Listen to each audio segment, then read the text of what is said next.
స్తోత్రం. మీ అందరికి వందనాలు. ఈ సమయంలో ప్రార్థన చేసుకుందాం.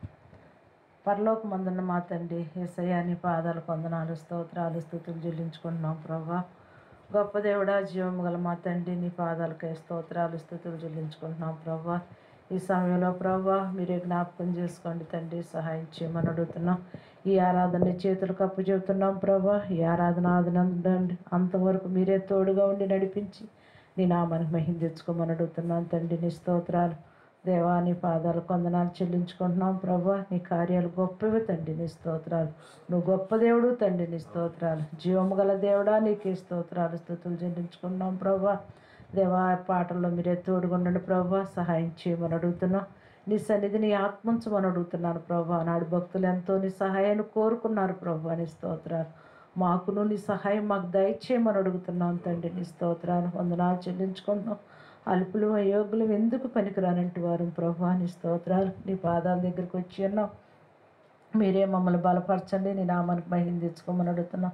అలాగే నీ దాసులను కూడా నిలవబెట్టి మీరు వాడుకోండి తండ్రి, సహాయం చేయమని అడుగుతున్నాం. నీ సన్నిధిని ఆత్మంచమని అడుగుతున్నాం ప్రభా. నీ కొందనాలు. నిలబడేది మనుషులే కానీ మాట్లాడేది నీవన్నావు. నీ జీవం గల మాటలు దాసులు మీరు వినిపించండి, సహాయం చేయి. ప్రతి ఒక్క బిడ్డకు ఆత్మీయ జీవితంలో వారు ఎదుగునట్లుగా నీ కృపను దయచి విని నాయన ప్రతి ఒక్క బిడ్డ మేలు పొందుకోవటానికి నీ కృపను దయచేయండి. మీరే బలపరచండి, సహాయం చేయమని అడుగుతున్నాం. నీ కృపతో నింపమని అడుగుతున్నాం. నీ కృప కావాలి ప్రభా, నీ స్తోత్రాలు. నీ కృప నాయన జీవము కంటే ఉత్తమైంది అన్నావు తండ్రి, నీ స్తోత్రాలు. నీ జీవం ప్రతి వారికి దయచేయి. మా దేశాన్ని, మా రాష్ట్రాల్ని నాయన, దేశంలో ఉన్న ప్రజలందరినీ మీరు జ్ఞాపకం చేసుకోండి, సహాయం చేయి. ఎవరిని విడిచిపెట్టదు ప్రభా. అయ్యా, నీ సన్నిధి నీ సహాయం ప్రతి వారి ఎడల నాయన నువ్వు దయ చూపే దేవుడు తండ్రి, నీ స్తోత్రాలు. నీ దయ ప్రభా, నీ కనికరం, నీ ప్రేమ ప్రతి వారిపై దయ చూపించి కనికరించి కృప చూపండి, సహాయం చేయమని దేవా. ఈ ఆరాధన నీ చేతులకు అప్పు చెబుతున్నా. ఆది నుండి అంతవరకు మీరే తోడుగా ఉండి నడిపించి నీ నామానికి మహిమ ఘనత ప్రభావాలు పొందుకోమని యేసయ్య పరిశుద్ధ నామమును బట్టి అడిగి వేడుకొంచున్నాం తండ్రి, ఆమేన్.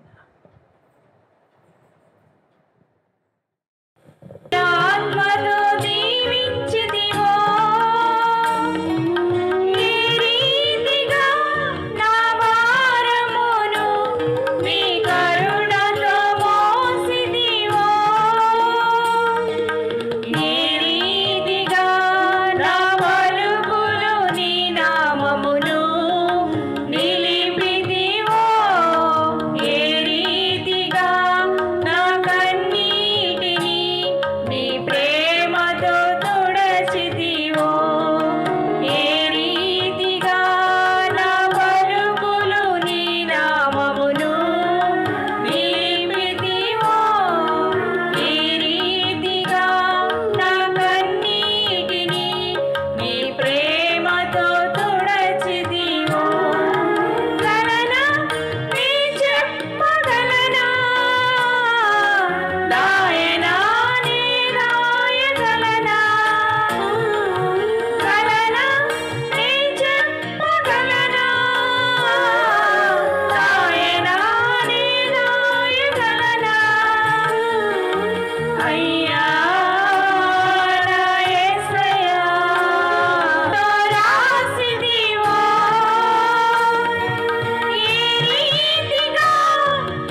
Praise the lord. హల్లెలూయా. దేవుని పరిశుద్ధ ఘననామమునకు స్తోత్రములు. మన ప్రభువును మన రక్షకుడైన యేసుక్రీస్తు పరిశుద్ధ ఘననామములో మీ అందరికీ నా హృదయపూర్వక వందనాలు తెలియజేస్తూ ఉన్నాను. పిల్లరా, శామ్యూల్ చిన్ని యూట్యూబ్ ఛానల్ ద్వారా మిమ్మల్ని అందరినీ కూడా ఈ విధంగా కలుసుకున్నటానికి దేవుడు అనుగ్రహించినటువంటి ఈ యొక్క శ్రేష్టమైన అమూల్యమైన సమయాన్ని బట్టి నేను ఎంతగానో దేవుణ్ణి స్తుతిస్తూ ఆనందిస్తూ ఉన్నాను.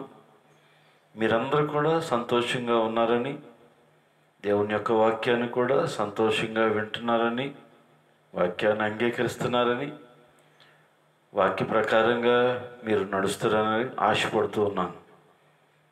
దేవుని స్తోత్రం. పిల్లరా, దేవుడు తన మహాకృపలో ఆయన మనలను ఎంతో ప్రేమించారు. దేవుని యొక్క ప్రేమను మనం అర్థం చేసుకుని దేవుని యొక్క కృపలో మీరంతా కూడా కొనసాగాలని నేను ఆశిస్తూ ఉన్నా. దేవుని స్తోత్రం. ఈ సమయంలో దేవుని యొక్క వాక్యాన్ని కొద్ది నిమిషాలు మనం ధ్యానం చేసుకుందాం. పరిశుద్ధ లేఖన భాగము నుండి మనందరికీ కూడా తెలిసినటువంటి వాక్య లేఖన భాగమే మత్తయి సువార్త 11వ అధ్యాయము 28వ వచనాన్ని మనం ధ్యానం చేసుకుందాం. ప్రయాసపడి భారం మోసుకొనుచున్న సమస్త జనులారా, నా యొద్దకు రండి, నేను మీకు విశ్రాంతిని కలుగజేతును. నేను సాత్వికుడును దీన మనసు గలవాడును గనుక మీ మీద నా కాడి ఎత్తుకుని నా యొద్ద నేర్చుకునుడి, అప్పుడు మీ ప్రాణములకు విశ్రాంతి దొరుకును. ఏలయనగా నా కాడి సులువుగాను నా భారము తేలికగాను ఉన్నవి. పిల్లరా, దేవుని యొక్క వాక్యానికి ముందుగా చిన్న ప్రార్థన చేసుకుందాం. ప్రేమ కలిగిన మా తండ్రి, కృప కలిగినటువంటి మా రక్షక, మీ పరిశుద్ధ ఘననామమునకు స్తోత్రములు స్తోత్రములు స్తోత్రములు చెల్లిస్తున్నాం. నీ మహాదయలో మీరు మమ్మలను ఎంతో ప్రేమించారు. మీ ప్రేమకై స్తోత్రం, నీ కృపకై వందనాలు చెల్లిస్తున్నాం ప్రభువా. ప్రతి ఒక్కరూ కూడా వాక్యం విని నీ ప్రేమలో కొనసాగేటువంటి దేవుని బిడ్డలుగా ఉన్నట్లు నీ కృప దయచేయండి. పరిశుద్ధాత్మతో ప్రతి ఒక్కరిని కూడా మీరు నింపి సహాయం చేయండి అని యేసు ప్రభు పరిశుద్ధ నామంలో ప్రతి ఒక్కరిని కూడా దర్శించండి, బలపరచండి, ఆత్మతో నింపండి. ప్రారంభం నుండి ఆఖరి వరకు నీ వాక్యం విని మేలు పొందినట్లు నీ కృప దయచేయండి. యేసు ప్రభు పరిశుద్ధ నామమున ప్రార్థిస్తున్నాం తండ్రి, ఆమేన్. పిల్లరా, భక్తుడు మాట్లాడుతూ ఉన్నాడు, నీ వాక్యము నా పాదములకు దీపము, నా త్రోవకు వెలుగై ఉందని ప్రభు సెలవిచ్చారు. దేవుని యొక్క వాక్యాన్ని మనం చాలా జాగ్రత్తగా వినాలి.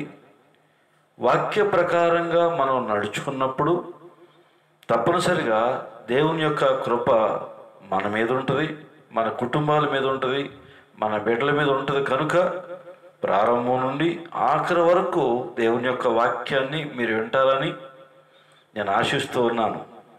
దేవుని స్తోత్రం. ఈ వాక్యం ద్వారా మీ ఆత్మీయ స్థితిని బలపరుచుకుంటారని నేను సంతోషిస్తూ ఉన్నాను. పిల్లరా, దేవుని యొక్క వాక్యము మనకు త్రోవ చూపించేది, దారి చూపించేది. దేవుని యొక్క వాక్యమే మనకు వెలుగు. ఈ లోకంలో ఎన్ని రకాల ట్యూబ్ లైట్ల కింద మనం ఉన్నా, ఎంత కాంతివంతమైనటువంటి వెలుగులో ఈ లోకంలో మనం నడుస్తున్నా, దేవుని వెలుగు మనతో లేకపోతే మనం పడిపోతాం. పిల్లరా, దేవుని యొక్క వాక్యము వెలుగు, వాక్యపు వెలుగులో మనం నడిచినట్లయితే ప్రియమైన వాళ్ళరా, మనం అన్ని విషయాల్లో కూడా భద్రంగా ఉంటాం, బలవంతులుగా ఉంటాం, శక్తిమంతులుగా మనం ఉండటానికి వీలవుతుంది. కాబట్టి దేవుని యొక్క వాక్యం కాకుండా, దేవుని యొక్క మాట కాకోకుండా నీ ఆలోచన ప్రకారంగా నువ్వు నడిచినా, లేక ఇతరుల సలహాలను బట్టి నువ్వు నడిచినా నీకు నీవే ప్రియులారా ఇబ్బంది తెచ్చుకుంటావు, నష్టాన్ని తెచ్చుకుంటావు, కష్టాన్ని తెచ్చుకుంటాం. అసలు మానవ జీవితమే కష్టాల్లో ఉంది. మానవ జీవితాలు శ్రమల్లో ఉన్నాయి, శోధనలో ఉన్నాయి, బాధల్లో ఉన్నాయి. కాబట్టే 2020 సంవత్సరాల క్రితం యేసుక్రీస్తు ప్రభువారు ఈ లోకానికి వచ్చి మార్గము తప్పినటువంటి మనలను మార్గములో నడిపించడానికి ఆయన వాక్యాన్ని మనకిచ్చాడు. వాక్యం కాకోకుండా లేనిపోయినటువంటి సలహాలు మనం తీసుకున్నట్లయితే ప్రియమైన వాళ్ళరా మరి కాస్త బాధలు మనం తెచ్చుకునే వాళ్ళం అవుతాం. కాబట్టి దేవుని యొక్క వాక్యాన్ని మనం జాగ్రత్తగా వినాలి, వాక్యానికే మనం చోటివ్వాలి, వాక్య ప్రకారంగా మనం నడుచుకోవాలి. నేను చిన్న కథ చెప్తాను. ఒక చిన్న కుటుంబం భూమి మీద ఉంది. ఆ కుటుంబంలో ముగ్గురు వ్యక్తులు, ఒక తండ్రి, తల్లి, వారిద్దరికి ఒక్కడే కుమారుడు. వారికి ఒక గాడిద ఉంది. జీవనోపాధి కోసం ఒక గాడిదని పెంచారు. అది ఫలితానికి వచ్చింది. ప్రియమైన దేవుని బిడ్డలారా, దానివల్ల జీవనోపాధిని వాళ్ళు జరిగించుకుంటూ ఉన్నారు. కొంతకాలం గడుస్తూ ఉండగా ప్రియులారా ఆ ఇంటి యజమానురాలికి ఒక భయంకరమైనటువంటి జబ్బు చేసింది. అనేక విధాలుగా మరి ప్రయత్నం చేశారు. అనేక మంది డాక్టర్ల దగ్గర తీసుకెళ్లారు. మరి ఎంతో ఖర్చు అయిపోయింది. బయట కూడా కొంత అప్పులు తీసుకొచ్చారు. మరి ఖర్చు పెట్టడానికి ఇంకా వారి దగ్గర ఏమాత్రం కూడా పైసలు లేవు. అలాంటి పరిస్థితిలో ఒకనాడు ఆ తండ్రి తనకున్నటువంటి ఒకే కుమారుడిని కూర్చోబెట్టి ఒక రాత్రికాల సమయంలో మాట్లాడుతూ ఉన్నాడు. నాయనా, అమ్మ బలహీనరాలు అయిపోయింది, ఇప్పటికే చాలా ఖర్చు పెట్టాం, చాలా చోట్ల కొంత రుణాన్ని కూడా తెచ్చాం. కాబట్టి ఇలాంటి పరిస్థితిలో మన అమ్మని ఏదో ఒక విధంగా మనం బ్రతికించుకోవాలంటే ఇదిగో మరి మన దగ్గర ఇంకా సొమ్ము ఏమాత్రం కూడా లేదు. కాబట్టి నేను గాడిదని అమ్మేసేయాలి అని అనుకుంటా ఉన్నాను. ఎందుకంటే అమ్మను ఏదో ఒక విధంగా మనం కాపాడుకోగలిగితే కాస్త కలో గంజో కాసి మనకు పోస్తూ ఉంటుంది. కాబట్టి మనం ఇదిగో క్షేమంగా ఉండొచ్చు, చక్కగా ఉండొచ్చు అనేటువంటి ఆలోచన. అమ్మను బాగొట్టుకుంటే మనకి సరైనటువంటి పరిస్థితులు ఏమాత్రం కూడా ఉండవు అని కుమారుని పిలిచి కూర్చోబెట్టి మాట్లాడాడు. రేపు తెల్లరగట్ట మరి ఈరోజు సందకాడు లేచి దాన్ని సంతకు తోలికెళ్దాం, అమ్మేయాలని అనుకుంటున్నాను, మరి నువ్వేమంటావు అంటే, డాడీ అలాగే, అమ్మలేకపోతే మనమైనా ఏం చేయగలం, ప్రయత్నం చేద్దాం, ఈ గాడిది కాకపోతే ఇంకో గాడిది దేవుడిస్తాడులే అని కుమారుడు కూడా సహకరించాడు. చాలా బాగుంది అక్కడికి. దేవుని స్తోత్రం, హల్లెలూయా. ప్రియమైన దేవుని బిడ్డలారా, వారిరువురు కలిసి మొత్తం మీద ఎదుగో ఉదయకాల సమయంలో లేచారు, గాడిదని ఓడ తీసుకున్నారు. త్రోవ పక్కనే నడిపించుకుంటూ వెళ్తా ఉండగా తండ్రి అన్నాడు, నాయనా నువ్వు గాడి మీద కూర్చోరా, అదిగో నేను నడుస్తూ ఉంటాను అని అన్నాడు. ప్రియమైన దేవుని బిడ్డలారా, ఆ గాడి మీద ఎక్కించుకున్నాడు, కుమారుని ఎక్కించాడు, తండ్రి నడుస్తూ ఉన్నాడు.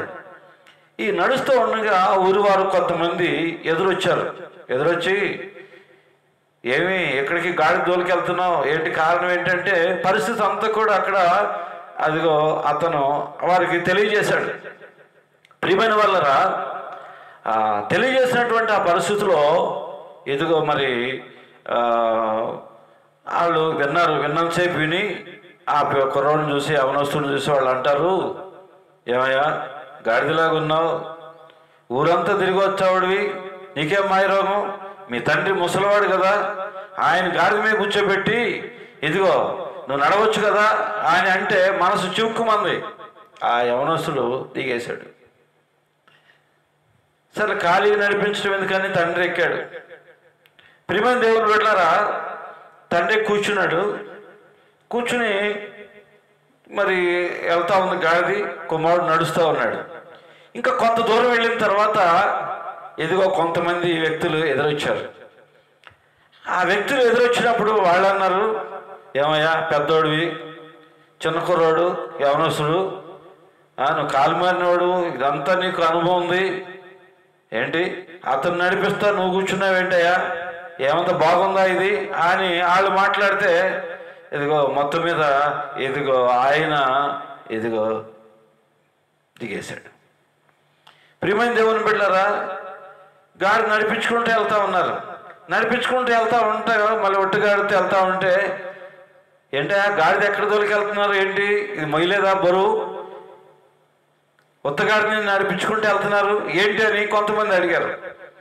ఏం లేదు, దానికి ఏముందయ్యా, 2-3 మోసద్ది, దానికేంటి అనేవరకు వాళ్ళ సలహాలు తీసుకుని వీళ్ళిద్దరు ఎక్కువ కూర్చున్నారు గాడిద మీద.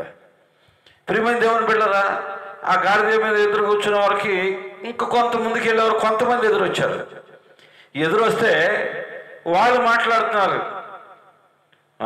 ఎక్కడికి గాడిద దొరికి వెళ్తున్నామంటే అంతా చెప్పారు. అయితే సరే మంచిదే కానీ ఇదిగో ఆ గాడిద మీద 2 కూర్చుని వెళ్తున్నారు, అక్కడికి వెళ్ళేవారికి సంత దగ్గరికి వెళ్ళేవారికి ఏంటి పరిస్థితి, అక్కడికి వెళ్ళినాక నీలిగిందనుకో దానికి కూడా ఓపిక అయ్యి తెల్లరగట్టు మొదలెట్టారు అంటున్నావు నడక, నీలిగిందనుకో అక్కడ రేటు పడదు, అది ఆలోచించుకోండి అని అంటే వాళ్ళు ఏం చేశారంటే నిజమే అని అనిపించి ఇద్దరు దిగేశారు. దిగేసిన తర్వాత వీళ్ళకు ఒక ఆలోచన వచ్చింది, నిజమే ఇప్పుడు దాకా ఇది మనం మోసింది, దీనికి కాసేపు మనం మోద్దామని వాళ్ళిద్దరు అనుకున్నారు, తండ్రి కొడుకులు. ప్రియమైన దేవుని బిడ్డలారా, ఒక కర్ర బాగా మంచి బడితి కర్ర చూశారు, చూసి 4 కాళ్ళు కట్టేశారు కింద పడేసి, ఆ పైన బడితి దానిలో దోసి భుజం మీద వేసుకున్నారు వీళ్ళిద్దరు. ప్రియమైన దేవుని బిడ్డలారా, సంత దగ్గరకు వస్తుంది. ఈ సంతకి వీళ్ళున్న ఏపుకి మధ్యన ఒక డ్రాప్ ఉంది, కాలువ ఉన్న కాలువ దాటితే అవతలకి వెళ్తే సంతే దగ్గరకు వచ్చేస్తుంది. ఈ లోపు కొంతమంది ఎదురొచ్చారు, సంతకి వెళ్ళిన వాళ్ళు వెళ్ళి వచ్చేస్తున్నారు. కొంతమంది ఎదురొచ్చి ఏంటి ఇది పరిస్థితి, ఏమైంది, నేను జబ్బు చేసిందా, నిన్నటి వరకు బాగానే ఉందే అంటే బాగానే ఉంది, జబ్బు చేయలేదు, ఇది పరిస్థితి అని చెప్తే ఊరుకో సాలుగాని నీకు బుర్ర ఏమైనా ఉందా, చూసినవాడు ఎవరన్నా అక్కడ మధ్యలో మారు బేరం కలిగినటువంటి వాళ్ళు ఉంటారు, వాళ్ళు చూశారంటే దీన్ని జబ్బు చేసింది ఇక్కడ దాకా మోసుకొచ్చారంటారు, వడదండి చాలుగాని అని వీళ్ళు మాట్లాడుతూ ఉన్నారు. గాడిదకు ఒక ఆలోచన వచ్చింది. ప్రియమైన వాళ్ళరా, ఏంటి ఆలోచన, వీళ్ళిద్దరు కలిసి తెల్లరగట్టు నన్ను లేపారు, వీడెక్కాడు వాడు దిగారు, వాడెక్కాడు వీడు దిగాడు, వీళ్ళిద్దరు కలిసి ఎక్కారు, వీళ్ళిద్దరు దిగారు, మళ్ళీ నన్ను పడేశారు, కాళ్ళు కట్టేసి నన్ను ఎలికెంతలుగా ఈడ్చుకెళ్ళారు. ఇట్లా ఇన్ని రకాలుగా చేసుకుంటూ వెళ్తున్నారు. ఇంకా కాస్త దూరం వెళ్ళే వారికి ఇంకా నన్ను ఏం చేస్తారో అనేటువంటి ఆలోచన దానికి కలిగింది. ప్రియమైన దేవుని బిడ్డలారా, నన్ను గనక ఓడదీస్తే చేతి దొరకకుండా పారిపోవాలని దాని మనసులో అది ఆలోచన చేసింది. ప్రియమైన దేవుని బిడ్డలారా, వీళ్ళు మాటలేని గాడిని మొత్తం మీద ఓడదీశారు. నిజమే, ఓడదీయాలి, చూసిన వాళ్ళు ఏమనుకుంటారు కాబట్టి ఓడదీశారు. ఓడదీస్తూ ఉండగానే అది ఉడయించాలని అనుకుంది. ఉడాయించాలని అనుకుని ఏం చేసిందంటే 4 కాళ్ళు ఎప్పుడైతే ఓడదీశారో మెలాయించుకుని గబాలను లేచి పరిగెత్తడానికి ప్రయత్నం చేసింది.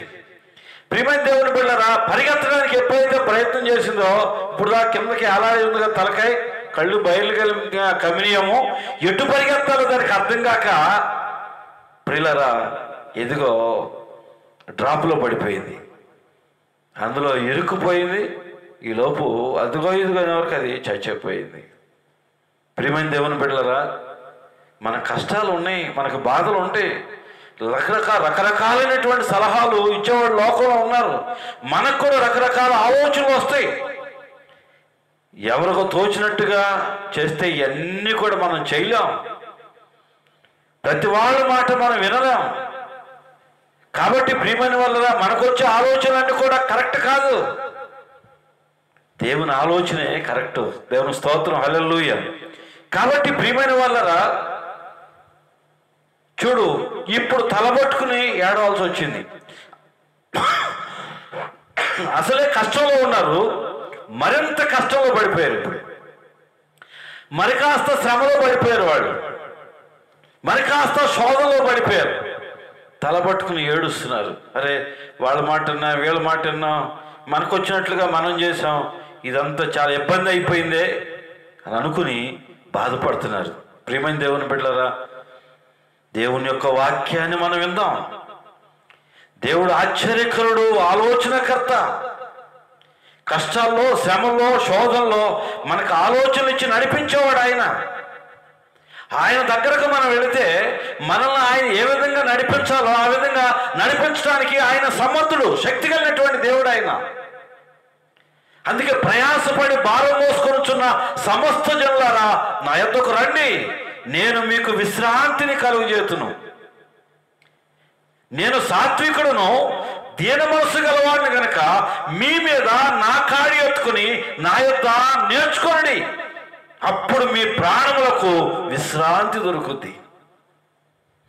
దేవుని మాటలు మనం నేర్చుకున్నప్పుడు, దేవుని యొక్క వాక్య ప్రకారంగా మనం నడిచినప్పుడు, అప్పుడు మన ప్రాణములకు విశ్రాంతి దొరుకుద్ది. చూడు, వాళ్ళు అసలే విశ్రాంతి లేదు. భార్య, తల్లి హాస్పిటల్లో ఉంది, మరణఘోషలో ఉంది, శ్రమలో ఉన్నారు వాళ్ళు. చూడు, మనుషుల యొక్క ఆలోచనలు ఎక్కడ తీసుకెళ్ళాం. కాబట్టి దేవుని యొక్క మాట మనం విందాం, ఆయన మాటలు మనం నేర్చుకుందాం, ఆయన పాదాల దగ్గర మనం నేర్చుకుందాం, ఆయనతో మనం నడుద్దాం. మన ప్రాణాలకి విశ్రాంతిని మనం సంపాదించుకుందాం. దేవుని స్తోత్రం, హల్లెలూయా. ప్రియమైన దేవుని బిడ్డలారా, దేవుని యొక్క మాటలు మనం వింటున్నాం. చాలా మంది గృహాలని నేను దర్శిస్తూ ఉంటాం. ప్రియమైన దేవుని బిడ్డలారా, దేవుడు తన మహాకృపలో దేవుడి యొక్క నడిపింపుని బట్టో, లేకపోతే ఎవరిని పిలిచినా, లేకపోతే ఎవరిని కనపడ్డా పలకరిస్తూ ఉంటాం. ప్రియమైన దేవుని బిడ్డలారా, వాళ్ళ ఇళ్ళ గృహాలను దర్శిస్తూ ఉంటాం. అలాంటి పరిస్థితుల్లో వెళ్ళి ఏం చేస్తాం? అమ్మ బాగున్నారా అని అంటాం. వందనాలమ్మ, బాగున్నారా అంటే బాగానే ఉన్నాం కానీ బాధలు తప్పలేదయ్యా అంటారు. ప్రియమైన దేవుని బిడ్డలారా, ఏంటమ్మా బాధ అని అడిగితే వాళ్ళు చెప్పేది ఏంటి తెలుసా? పిల్లరా, ఈయన గారిని చేసుకున్న దగ్గర నుంచి నా నెత్తి మీద ఇత్తులు పడ్డాయి, నాకు సుఖమే లేదు, నా జీవితానికి సంతోషం లేదు. ఏమ్మా ఏంటి అని అడిగితే అప్పుడు చెప్తారు, పొద్దున్న వెళ్తాడయ్యా, డ్రింక్ చేస్తాడు, ఏమేంటో చేస్తాడు, ఇంటికి వస్తే వస్తాడు, మధ్యలో లేకపోతే లేదు, ఏ 12 గంటలు చేరుతాడు. వచ్చిన వాడు ఏమో సాఫీగా ఉంటాడా అంటే సాఫీగా కూడా ఉన్నాడు. కేకలేస్తాడు, దబ్బా దిబ్బా తలుపులు కొడతాడు. సరే స్నానం చేస్తామంటే స్నానం మాట్లాడు, భోజనం తింటామంటే మాట్లాడు, కేకలేస్తాడు, గిరాటేస్తాడు. లేదు భోజనం తింటాడని ఏదో రకంగా ప్లేట్లో భోజనం పెట్టుకొస్తే గిరాటు కొడతాడు. ఏంటయ్యా ఈ జీవితం అని చెప్పి బాధపడుతూ ఉంటారు. సరే అలా ఇంకొక ఇంటికి వెళ్ళి అమ్మ బాగున్నారా, వందనాలమ్మా అని అన్నాం అనుకో, ఏం బాగయ్యా, ఏంటమ్మా ఏమైంది, చేసుకునేవాడు మంచోడునయ్యా, ఇద్దరు పిల్లలకి అన్నాం, వారిలో ఒక్కడు కూడా మాటినేవాడు లేడు. ఇటు పిలిస్తే ఒకటి వెళ్తాడు, అటు పిలిస్తే ఒకటి పోతూ ఉంటాడు. మాటినేవాడు లేడు. ఇటు నుంచి ఏం చేస్తాడని భయపడిపోతున్నాం. కంగు తింటున్నావయ్యా, నెమ్మది ఉంచరు, ఇంట్లో సమాధానం ఉంచరు, ఎటు పడతాడు తిరిగి వస్తూ ఉంటారు. ఈ బిడ్డల విషయం చాలా బాధపడుతున్నాం అని చెప్పి తల్లిదండ్రులు బాధపడుతూ ఉంటారు. ప్రియమైన దేవుని బిడ్డలారా, ఇంకొక ఇంటికి వెళ్ళాం, ఏమ్మా బాగున్నారా అంటే ఏం బాగయ్యా, చేలో కబులు చేసామా, అన్నీ అప్పులే, చాలా రుణాలు అయిపోయాం, ఇంట్లో బిడ్డల పరిస్థితి సరిగా లేదు, పెద్ద బాబుకి అనారోగ్యం, ఈ కోడలకి అనారోగ్యం, మా ఇంట్లో నెమ్మది లేదు, అంతా హాస్పిటల్ పాలే, అప్పుల పాలు అయిపోయాం. ఎలా బ్రతకాలో మాకు తెలియట్లేదయ్యా, అర్థం కావట్లా, మా జీవితానికే నెమ్మదిగా దేవుడన్నా తీసుకోవట్లేదు అని అంటూ ఉంటారు. ప్రియమైన దేవుని బిడ్డలారా, ఇట్లా ఇంకొక ఇంటికి వెళ్ళి అడిగాం అనుకో, ఏమ్మా బాగున్నారమ్మా, వందనాలమ్మా అంటే, ఏం బాగయ్యా, అన్నీ ఉండి కానీ అల్లుడి నోట్లో శని ఉందన్నట్టుగా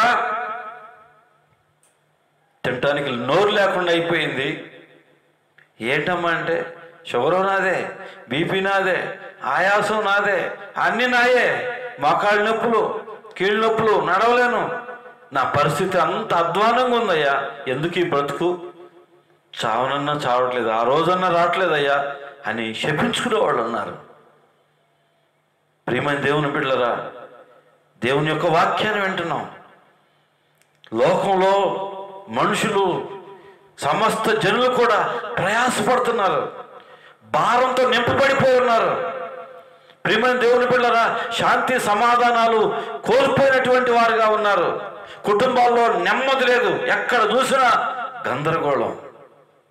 ఇలాంటి పరిస్థితుల్లో యేసుక్రీస్తు ప్రభువారు మనల్ని పిలుస్తూ ఉన్నాడు. ప్రయాసపడి భారం మోసుకొనుచున్న సమస్త జనులారా, నా యొద్దకు రండి, నేను మీకు విశ్రాంతినిస్తానని చక్కగా తేటగా ఆయన మాట్లాడుతూ ఉన్నాడు.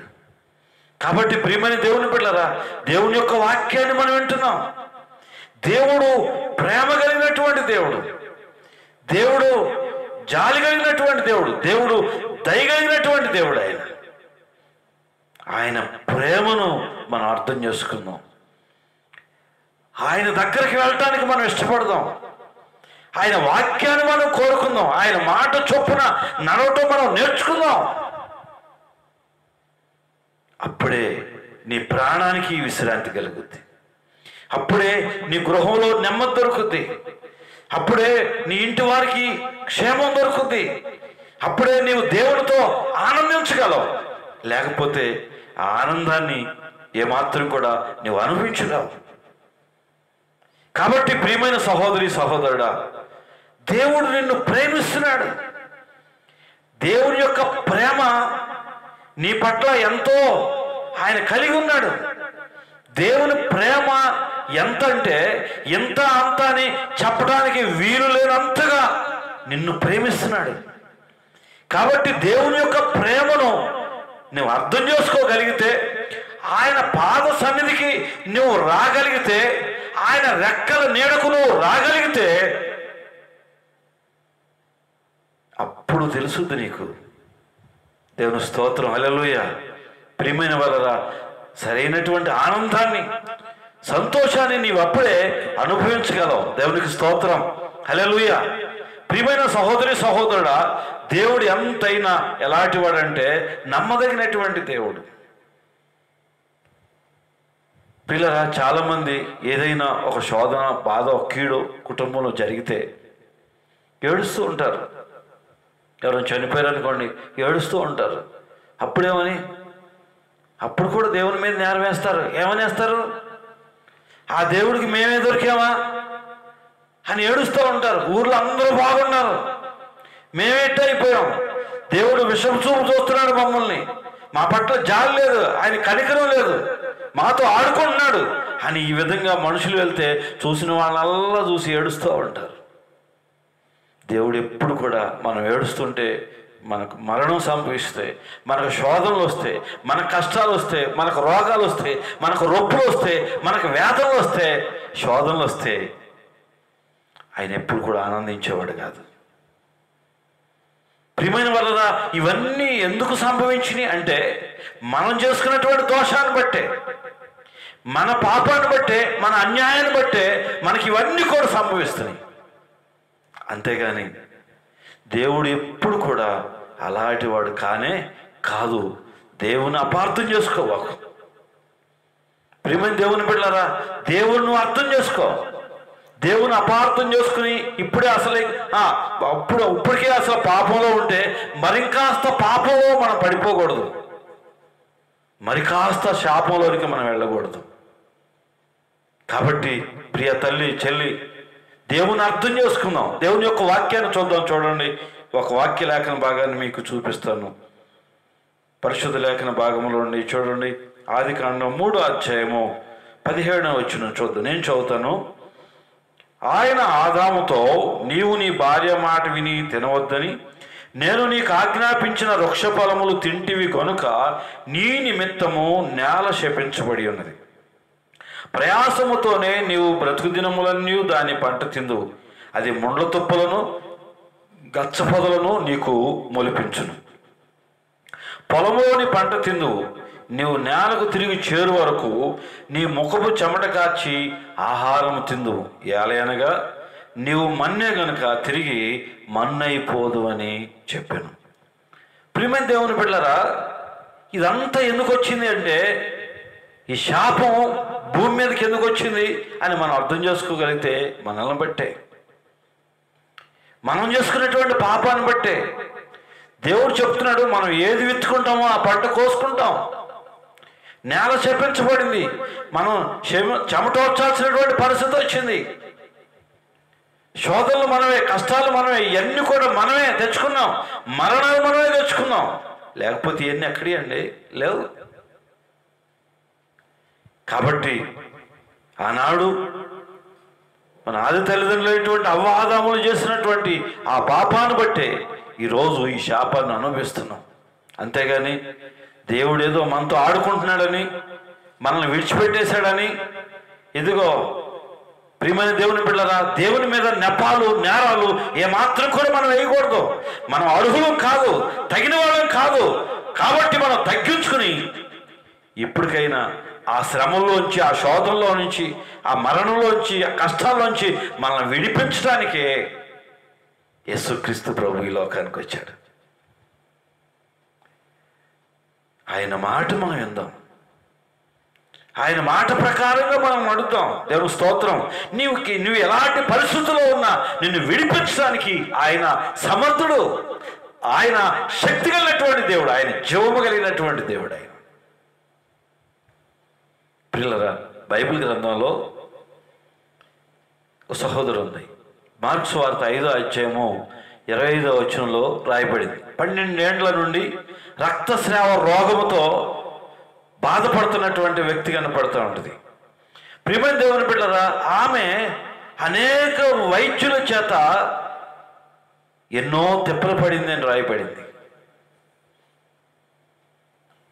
1 సంవత్సరం కాదు, 2 సంవత్సరాలు కాదు, 12 ఏండ్ల నుండి ఆ భయంకరమైనటువంటి వ్యాధితో బాధపడుతూ ఉంది. రాను రాను రాను రాను క్షీణించిపోతుంది.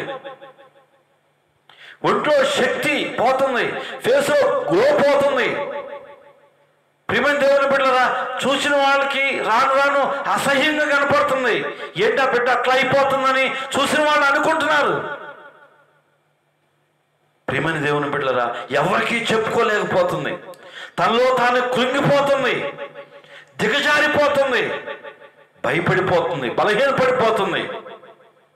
ప్రియమైన దేవుని బిడ్డలారా, నానా రకాలుగా ఎన్నో తిప్పలు పడింది, వైద్యుల దగ్గరికి వెళ్ళింది. ఇవాళ విజయవాడ వెళ్తే వచ్చే వారం గుడివాడ, ప్రియమైన వాళ్ళరా, అది అయిపోతే గుంటూరు, అదైపోతే తెనాలి, ఇట్లా అనేక మంది స్పెషలిస్టుల దగ్గరికి వెళ్ళింది. ఎంతమంది వైద్యుల దగ్గరికి వెళ్ళినా, ఎన్ని తిప్పలు పడినా సరే ఎంత మాత్రమును ప్రయోజనం లేక మరింత సంకటపడను అని రాయపడింది. అంటే రోగం మరి కాస్త ఏమైపోయింది? ఎక్కువైపోయింది. మరి ఎవరు విడిపించేది? ప్రియమైన దేవుని బిడ్డలారా, ఒంట్లో శక్తి ఉన్నంతసేపు మనం దేవుని గురించి ఆలోచించాం. ఇంట్లో డబ్బు ఉన్నంతసేపు, ధనం ఉన్నంతసేపు దేవుని గురించి మనం ఆలోచించాం, పట్టించుకోం, లెక్క చేయం. దేవుడు ఎవరయ్యా, ఏం ప్రార్థనలో అంటాం. ప్రార్థన చేసే వాళ్ళని ఎగతాళి చేస్తాం, రకరకాలుగా మాట్లాడతాం. బోధించేటువంటి దేవుని యొక్క దాసులను కూడా రకరకాలుగా నిందిస్తూ ఉంటాం. ప్రియమైన దేవుని బిడ్డలారా, జాగ్రత్త. నువ్వు ఆలోచించు. నేను అలాంటి పరిస్థితుల్లో ఉన్నవాడినే. కాబట్టి ప్రియమైన వాళ్ళరా, అది ఏమాత్రం కూడా ఈరోజు నువ్వు బాగున్నావని బాగున్నట్టుగా నువ్వు మాట్లాడబాకు, బాగున్నట్టుగా ప్రవర్తించు, దేవుడు నాకు అవసరం లేదులే అన్నట్టుగా. ఈ ఊర్లో నేను పెద్ద గొప్ప నీతిమంతురాలని నువ్వు ఫీల్ అవుతున్నావేమో. లేదు, నీతిమంతుడు లేడు, ఒక్కడు లేడు. అందరూ పాపం చేసి దేవుడు అనుగ్రహించు మహిమను పొందలేకపోతున్నారని రాయబడింది. ప్రియమైన సహోదరి సహోదరుడా, దేవుని యొక్క మాటలను వింటున్నావు. నీతో మాట్లాడుతున్నటువంటి వాడు జీవము కలిగినటువంటి దేవుడు. నువ్వు అనుకుంటున్నావు దేవుడు నాకు అవసరం లేదని, నీ పరిస్థితులన్నీ బాగుండే నువ్వు అనుకుంటున్నావు. బాగానే ఉన్నట్టుగా ఉంటే ఏదో ఒకనాడు తిరగబెడద్ది. ఆయా పరిస్థితులను బట్టి నువ్వు ఏడవాల్సి వస్తుంది. ప్రియమైన దేవుని బిడ్డలారా, ఎంతమంది వైద్యుల దగ్గరికి వెళ్ళినా కానీ ఈ రోగం పోలా, ఎక్కువైపోయింది. ఏ రోగం ఇది? మైదో రోగం. అంటే మన ఒంట్లో శక్తిని తీసుకుపోద్ది, మన ఇంట్లో ఉన్న ధనాన్ని కూడా తీసుకుపోయే రోగం ఇది. మైదో రోగం నాశనం చేసేటువంటి రోగం. ప్రియమైన దేవుని బిడ్డలారా, అట్లాంటి రోగాలు లోకంలో ఉన్నాయి. ఏ రోగం ఎప్పుడు వస్తుందో ఎవరికి తెలియదు. ఈ కరోనా వైరస్ వల్ల ఎంతమంది నశించిపోతా ఉన్నారు. ఈ రోగం వస్తుందని ఎవరైనా కలగన్నాడా? ప్రియమైన దేవుని బిడ్డలారా, మానవుని యొక్క పాపాన్ని బట్టే ఇదిగో దేవుని యొక్క ఉగ్రత భూమి మీదకి వస్తూ ఉంది. దేవుడు అంటే నీకు అర్థం కావట్లా. దేవుడు సర్వశక్తి కలిగినటువంటి దేవుడు. నీకు జరిగినంత కాలం, జరుగుబాటు ఉన్నంత కాలం నువ్వు అలాగే తలపిరుసుగా మాట్లాడుతూ ఉంటావు. జాగ్రత్త, ఆలోచించాయి. దేవుడు దేవుడే. కాబట్టి ప్రియమైన వాళ్ళరా, దేవుని యొక్క సువార్త మేము బాగున్నంత కాలం చూడు అర్థం చేసుకోలేకపోయింది, గ్రహించలేకపోయింది. మరి కాస్త ఎక్కువైపోయింది, ఇంట్లో అయిపోయింది, ఒంట్లో అయిపోయిన తర్వాత ఇంకేం చేస్తుంది? మూలుగుతుంది. ఎవరైనా పలకరిస్తే ఎక్కడో మాట్లాడుతూ ఉంది. గొంతుకులో నీళ్లు పోసేటువంటి వారు కూడా లేరు. అలాంటి పరిస్థితి ఆమెకి సంభవించింది. ప్రియమైన దేవుని బిడ్డలారా, అప్పుడంట ఆమె యేసును గూర్చి విని, దేవునికి స్తోత్రం కలుగును గాక, హల్లెలూయా. ఆమె యేసును గూర్చి విని, ఒంట్లో ఆరోగ్యం ఉన్నంతసేపు దేవుడు కనపడలేదా? ఇంట్లో ధనం ఉన్నంతసేపు దేవుడు అర్థం కాలేదా? ఇంట్లోది ఒంట్లోది అయిపోతే కానీ దేవుడు గుర్తు రాలేదా? నా జీవితంలో కూడా జరిగింది అది. ప్రియ సహోదరి సహోదరుడా, దేవుని యొక్క వాక్యాన్ని వింటున్నావు. దేవుని యొక్క ప్రేమను నువ్వు అర్థం చేసుకోగలిగితే నీ ఇంటిని దేవుడు పరలోకంగా మార్చాలని ఆశపడుతున్నాడు. నిన్ను దీవించాలని ఆశపడతా ఉన్నాడు. నీకున్నటువంటి ఆ భారాన్ని తీసివేయాలని ఆయన ఆశపడతా ఉన్నాడు. నీకున్నటువంటి శోధన శ్రమ నుంచి నిన్ను విడిపించాలని ఆయన ఆశపడుతూ ఉన్నాడు. అది ఆయనకే సాధ్యం. దేవుని స్తోత్రం, హల్లెలూయా. ఆమె యేసును గూర్చి విని, ఆయన వస్త్రపు చెంగు మాత్రం ముట్టినా నేను బాగుపడతాననేటువంటి విశ్వాసం ఆమెలోకి వచ్చి, అప్పుడు ప్రియులరా దేవుని దగ్గరికి వెళ్ళాలని ఆశ కలిగి ఆయన దగ్గరికి వెళ్ళింది. జనాలు గుంపు కూడా ఉన్నారు. దాక్కుంటూ వెళ్ళింది. వెనకగా వెళ్ళి ఆయన వస్త్రం చెంగు ముట్టగానే వెంటనే ఆమె రక్తధార కట్టెనను రాయబడింది. దేవుని స్తోత్రం, హల్లెలూయా. వెంటనే ఉన్నటువంటి ఆమె యొక్క రోగం వెడలిపోయింది. దేవుని ప్రభావం ఆమెలోకి వెళ్ళింది. దేవుని యొక్క ప్రభావం ఎప్పుడైతే ఆమెలోకి వెళ్ళిందో వెంటనే ఆమెకి శక్తి వచ్చింది, జీవం వచ్చింది. తనకు అర్థమైపోయింది. దేవుని స్తోత్రం, హల్లెలూయా, హల్లెలూయా. ప్రభువును ప్రియమైన దేవుని బిడ్డలారా, దేవుడు ఎంత శక్తి కలిగిన వాడో చూడు. కాబట్టి ఆ పరిస్థితి అంతా కూడా ప్రభువుకు చెప్పుకుంది. ప్రభు అంటాడు, కుమారి నీ విశ్వాసము నిన్ను స్వస్థపరిచింది, సమాధానము గలదానమై పొమ్ము అన్నాడు ప్రభు. దేవుని స్తోత్రం, హల్లెలూయా. ప్రియమైన దేవుని బిడ్డలారా, ఇదిగో దేవునికి వ్యతిరేకమైన స్థితిలో ఉన్నటువంటి మనం, దేవునికి దూరంగా ఉన్నటువంటి అసమాధాన స్థితిలో ఉన్నటువంటి మనం, యేసుక్రీస్తు ప్రభు సమాధానకర్తగా ఆయన ఈ లోకానికి వచ్చాడు. కాబట్టి దేవుని ప్రేమను మనం కోరుకున్నాం. నువ్వు ఎలాంటి ప్రయాసలో ఉన్నప్పటికీ, ఎలాంటి కష్టంలో ఉన్నప్పటికీ, ఎలాంటి శోధనలు ఉన్నప్పటికీ, ఎలాంటి రుగ్మతలో నువ్వు ఉన్నప్పటికీ, ప్రాణాపాయంలో నువ్వు ఉన్నప్పటికీ, భయంకరమైనటువంటి జబ్బుతో నువ్వు మంచం మీద ఉన్నప్పటికీ, వాక్యం వింటున్నటువంటి నీవు గ్రహించు, నిన్ను స్వస్థపరచడానికి, నీ శ్రమల శోధనలోంచి విడిపించడానికి ఆయన సమర్థుడు. ఆయన శక్తి కలిగినటువంటి దేవుడు. అందుకే అంటున్నాడు, సమర్థుడు కనుక ఆయన పిలుస్తున్నాడు.